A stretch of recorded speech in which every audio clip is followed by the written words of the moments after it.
সপ্তম শ্রেণীর শিক্ষার্থীদের মধ্যে আমরা তোমাদের গণিত বইয়ের অনুশীলনী 5-4 21 নম্বর অঙ্কের সমাধান করব।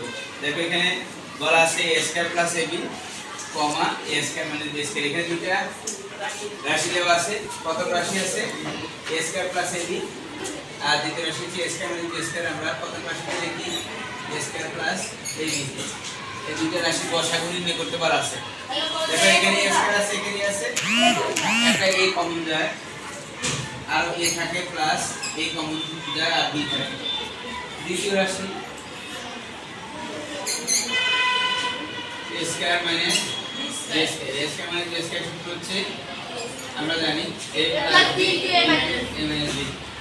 অতএব নির্ণয় গসাগু। দেখো a প্লাস b আছে, এখানে a প্লাস b আছে, একটা a প্লাস b নিলাম। আর এখানে মাইনাস b আছে, এখানে মাইনাস b নাই, এখানে a আছে, এখানে a নাই। সুতরাং a প্লাস b হচ্ছে তোমার এই 21 নম্বর অঙ্কের উত্তর।